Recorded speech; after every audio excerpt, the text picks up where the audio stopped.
Salam, salam sejahtera untuk kita semua sidang jemaat Tuhan yang terkasih. Bersyukur hari ini kita bertemu dalam renungan kita. Mari sidang jemaat Tuhan persiapkan hatinya, kita sama-sama belajar dari firman Tuhan. Biarlah firman Tuhan yang menuntun kehidupan kita dan menguatkan kita, supaya iman kita bertumbuh di dalam Tuhan dan kita menjadi pemberita Injil yang luar biasa. Amin. Sebelum kita masuk dalam renungan kita mau memuji Tuhan. Kita katakan kepada Tuhan seperti rusa yang haus.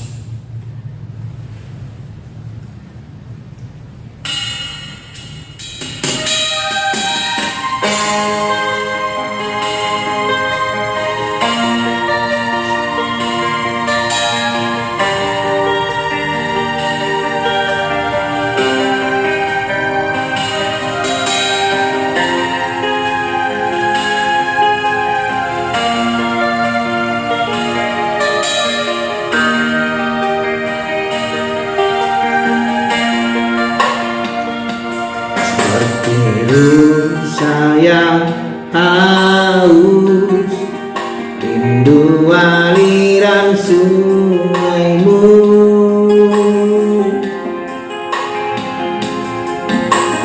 Hatiku tak tahan menunggumu.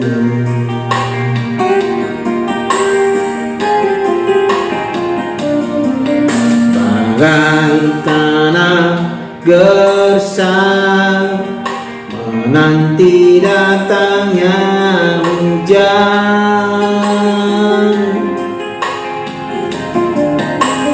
begitupun jiwaku Tuhan, hanya Engkau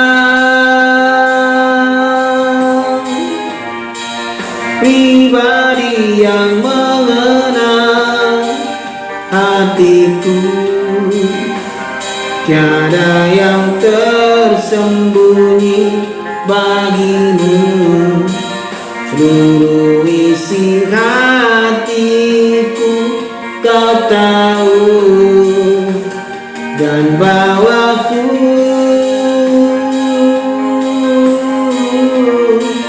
untuk lebih dekat lagi padamu, tinggal dalam indahnya dekapan kasih-Mu.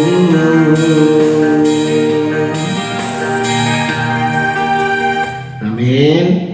Firman Tuhan untuk hari ini dari Kejadian pasal 26 ayat 34 sampai Kejadian pasal 27 ayat 1 sampai 14. Demikian pembacaan firman Tuhan untuk kita. Ketika Esa telah berumur 40 tahun, ia mengambil Yudit anak Beeri orang Het dan Basmat anak Elon orang Het menjadi istrinya. Kedua perempuan itu menimbulkan kepedihan hati bagi Ishak dan bagi Ribka.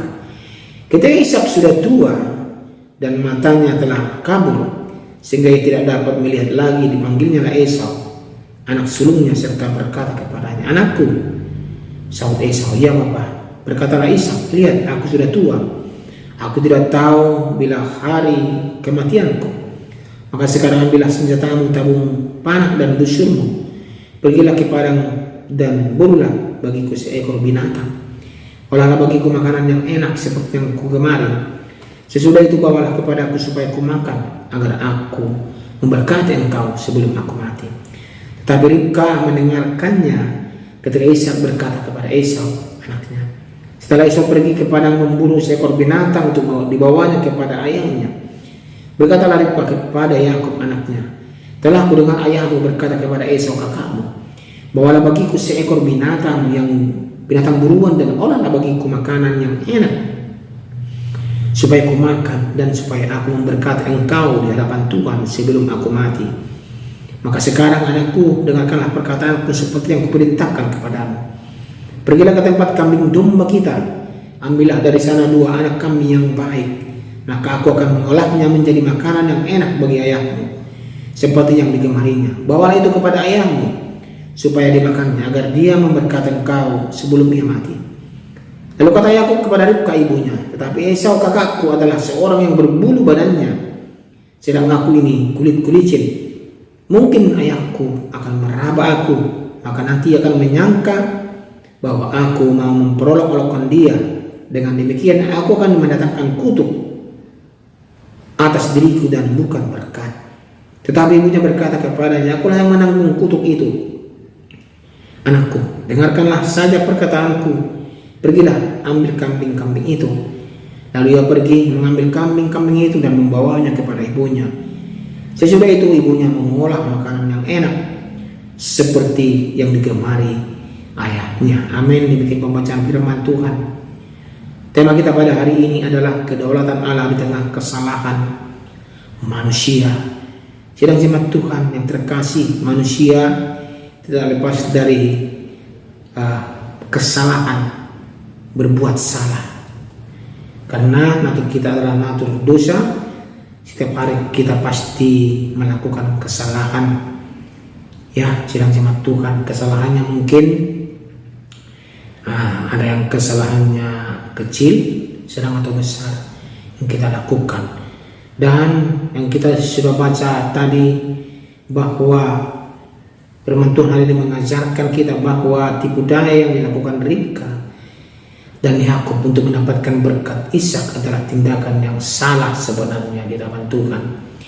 Meskipun manusia berusaha memanipulasi situasi demi keuntungan pribadi, Allah tetap berdaulat dan dapat menggunakan kesalahan manusia untuk tujuan kemuliaannya. Ini sebenarnya ada rencana Allah, tetapi rencana Allah tidak ada yang jalan, sidang jemaat Tuhan. Semuanya tujuannya adalah untuk kemuliaannya semata, sidang jemaat Tuhan. Ya, sidang jemaat Tuhan terkasih, dalam kehidupan kita pun terkadang kesalahan yang kita perbuat dan kita berusaha untuk menutupi itu, tapi Allah telah berdaulat, ya, dan dapat menggunakan kesalahan itu untuk menyadarkan kita. Dan lewat itu juga kita akan belajar bagaimana kasih Allah yang besar untuk kita, yang selalu mengingatkan kita, sedang jemaat Tuhan. Kisah ini menyoroti kerapuan manusia yang seringkali lebih mengandalkan tipu daya daripada iman, mengandalkan pikiran kita, logika kita. Itu artinya, sedang jemaat Tuhan. Dan di sini kita belajar bagaimana tipu daya manusia. Ribka dan Yakub merencanakan penipuan karena ketidakpercayaan mereka bahwa Tuhan akan mewujudkan janjinya tanpa perlu manipulasi. Sebenarnya tanpa campur tangan kita pun Tuhan sudah menentukan berkat-berkat kita, sedang jemaat Tuhan. Jangan kita jadi menggurui Tuhan. Jangan kita jadi menggurui Tuhan Yesus Kristus. Tuhan sudah menetapkan berkat-berkat itu untuk kita. Jangan kita begini saja biar berkatnya turun, tidak. Ya, tapi Tuhan sudah menetapkan berkat itu. Jangan melakukan tipu daya manusia. Itu yang dapat kita pelajari hari ini. Dan juga kita belajar bagaimana hari ini kedaulatan Tuhan nyata untuk kita. Tuhan mampu bekerja dalam situasi apapun, bahkan dalam kesalahan manusia, untuk memastikan rencananya tetap tergenapi. Karena keturunan daripada Israel dan yang ke-12 suku itu adalah dari Yakub. Itu Allah sudah berdaulat untuk itu. Dan segala rencana dan kesalahan manusia, Tuhan sudah memastikan itu akan tetap tergenapi, sedang jemaat Tuhan. Ya, tapi intinya kesalahan jangan diulangi kembali. Dan juga sedang jemaat Tuhan, hari ini kita belajar dari kesalahan Ishak dan kesalahan Yakub dan Ribka, bahwa konsekuensi akan mereka dapat. Meskipun Yakub menerima berkat, tindakan penipuan tersebut mendatangkan kesulitan dan perpecahan keluarga di masa depan. Akhirnya Yakub dan Esau saling bermusuhan. Esau benci kepada Yakub, dan akhirnya Yakub lari daripada Esau. Yakub lari dari rumahnya karena dia takut akan dibunuh oleh kakaknya Esau.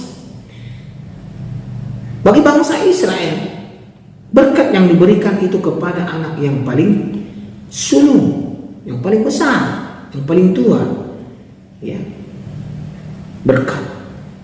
Itulah yang dikatakan Ishak kepada Esau, sebelum dia menutup mata atau meninggal, dia akan memberkati anak sulungnya.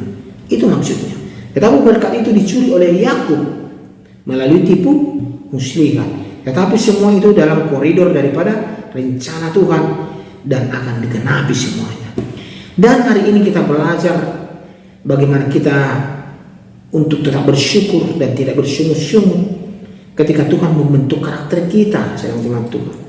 Serta untuk mengandalkan kejujuran daripada tipu daya. Terkadang pekerjaan kita pun kita melakukan tipu daya, ya. Contohnya dalam hal berdagang, kita menipu, contohnya dalam hal timbangan, gitu kan? Tidak pas dia timbangannya. Kita menipu dalam soal harga, ya. Tuhan tidak mau seperti itu. Karena kita mau mengambil untung yang sebesar-besarnya, kita menjadi menipu. Seperti Yakub, dia mau mendapat berkat itu, padahal berkat itu sebenarnya untuk dia, ya, berkat itu. Dan Tuhan Allah akan memberkati dia dan keturunannya, ya. Tetapi dia tidak sabar dan dia tidak memahami isi hati Tuhan Allah, sehingga dia seperti memaksa seperti itu. Tetapi semuanya itu dalam koridor daripada Tuhan Allah. Kita maupun seperti itu, jemaat Tuhan. Kita terus belajar bersyukur dan tidak bersungut-sungut ketika Tuhan membentuk karakter kita lewat masalah, lewat kesulitan itu, lewat keadaan itu. Kita diajari Tuhan untuk tetap bersabar dan melakukan yang terbaik untuk Tuhan. Amin. Kita berdoa. Kami bersyukur ya Tuhan, kami belajar dari kisah Yakub. Walaupun Tuhan dalam mendapat berkat itu apa yang dilakukan tidak benar, tetapi lewat itu Tuhan Yesus Kristus, kami belajar bagaimana berkat Tuhan memang ada untuk kami di setiap kehidupan kami, dan kami tidak boleh ikut campur tangan untuk berkat itu, tapi kami tetap syukuri untuk segala Tuhan Yesus berikan kepada kami di setiap kehidupan kami. Terima kasih untuk firman Tuhan hari ini. Dalam nama Tuhan Yesus Kristus kami berdoa. Amin.